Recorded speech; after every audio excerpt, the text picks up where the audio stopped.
На своем личном опыте я покажу, как передать из города интернет себе на дачу, используя беспроводный Wi-Fi мост. Пошагово объясню, что нужно делать, какие затраты потребуются, а также поделюсь тонкостями и нюансами. В общем, захотела себе на даче интернет, но ни один кабельный провайдер там не работал. 3G интернет же не подходил по трем причинам. Во-первых, по вечерам очень падала скорость, во-вторых, ограниченное количество мегабайт, а в-третьих, к тому же он дорого стоил. Поэтому было принято решение перебросить скоростной интернет из города с помощью беспроводного моста. На объявлениях в интернете я купил две подходящие точки доступа на NanoStation M5. Производитель заявляет, что они могут передать 100 мегабитный интернет на расстояние до 13 километров. В моем же случае расстояние было меньше, но мешали верхушки деревьев. Для того, чтобы определить, с какой многоэтажки в городе мне лучше брать интернет, я залез на крышу дачи и, воспользовавшись фотоаппаратом с хорошим зумом, посмотрел, крыши каких зданий видны. Потом с помощью космоснимков определил адрес ближайшей многоэтажки моей дачи, с которой оптимальнее всего будет брать интернет. Многоэтажку-то я выбрал, с которой брать интернет, а вот какой провайдер мне согласится там подключить интернет на таких специфических условиях, это уже довольно сложный вопрос.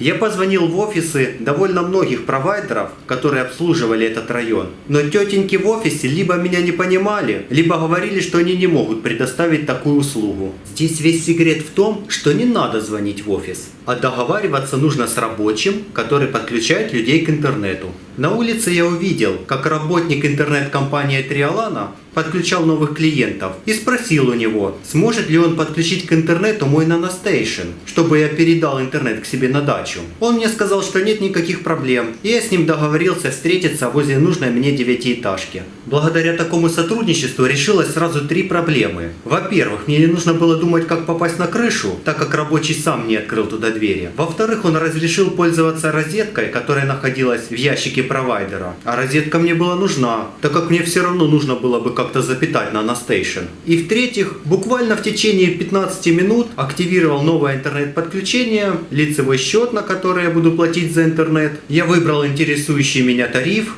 Мне только осталось закрепить NanoStation на трубе, направив его на дачу, и зайти в настройки NanoStation, включить там режим роутера, ведь он у меня же будет раздавать интернет, и вписать туда те настройки, которые мне предоставил провайдер. Пароль, логин, подключение PPP-OE. И о чудо! Теперь мой NanoStation раздает безлимитный 100 мегабитный интернет по низким городским тарифам. Я с этим работником Триолана на всякий случай обменялся телефонами, и он мне сказал, что если какие-то проблемы возникнут, звони, я все решу. После я поехал на дачу тестировать, что же получилось, как там будет работать интернет. Приехав на место, я обнаружил, что сигнал оказался даже больше, чем я ожидал. NanoStation показывал уровень сигнала 3 из 4, прямо в помещении, возле окна. А если его вынести на крышу, то была полная шкала сигнала. Теперь пришло время протестировать реальную скорость. Хотя я заказал 100 мегабит, спидтест почему-то показывал скорость немножко ниже. Но, несмотря на это, все сайты, которые я знал, открывались очень быстро. Какой там Full HD, видео в 4К даже работало без запинок. Благодаря маленькому пингу, видео и голос в скайпе тоже работали очень хорошо. И все это по цене низких городских тарифов. Когда я показал соседу и друзьям, как у меня работает интернет, они долго не могли поверить, как это возможно в этом полузаброшенном дачном кооперативе. Ведь здесь даже 3G плохо ловит. Неудивительно, что соседи захотели себе тоже такой интернет. Я подумал, а почему бы и нет? Ведь производитель заявляет, что на один раздающий NanoStation можно подключить до 100 клиентов. Ну, 100 у меня не будет, но с десяток желающих, думаю, найдется. На тех же интернет-объявлениях я купил нужное количество NanoStation и NanoBridge. Поставил их на крышах домов своих друзей. Кстати, на некоторые NanoStation можно подключить сразу два дома, потому что на них два LAN-порта. Один друг у меня жил в довольно неудобном месте, так как там не было прямой видимости. И я решил сделать для него отдельный беспроводный мост. К тому же мне попалось недорого два NanoStation на 2,4 ГГц. Вот я их и решил туда пустить. Всех друзей я подсоединял на один NanoStation, который находился в городе на девятиэтажке, раздавал интернет. И у меня было подозрение, что когда их станет много, упадет скорость, так как интернет брался всего от одного подключения. Но что самое интересное, когда я подключил всех 10, скорость осталась высокой и не падала даже в часы пик. Возможно, это объясняется широким каналом, поэтому скорости хватало на всех. На момент съемки видео эта сеть проработала уже более 2 лет. Ее работоспособность оказалась удивительно стабильной. Ни один NanoStation за это время не то что не сломался, а даже не завис. Бывало, что пропадал интернет, когда отключали свет, или просто забывали за него вовремя проплатить. Интересно, что стоимость такого интернета просто в прямом смысле копеечная, так как абонплату приходилось делить на 10.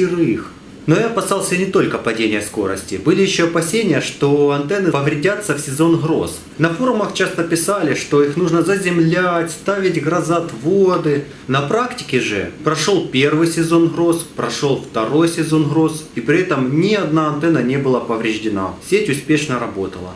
Этой интернет-сети выпало еще одно нелегкое испытание. Я живу на Донбассе, и здесь проходили активные боевые действия. В результате ожесточенных боев были повреждены дома некоторых друзей. При осмотре я обнаружил, что ни один NanoStation не был поврежден, хотя некоторые здания, на которых они стояли, были повреждены. К примеру, был пробит шифер. В поселке примерно 6 месяцев не было света, потому что были оборваны почти все провода. И когда наконец электрики восстановили электроснабжение и подали свет, интернет сразу же заработал, без какого-либо вмешательства извне. В нашей группе ВКонтакте есть подробное обсуждение темы сверхдальнего Wi-Fi с ссылками и схемами. Если у тебя остались вопросы, присоединяйся к обсуждению или пиши их в комментариях на YouTube, а я постараюсь ответить. Если это видео будет достаточно популярным и соберет много лайков, я сниму продолжение о том, как построить сверхдальнюю Wi-Fi сеть с помощью самодельных антенн.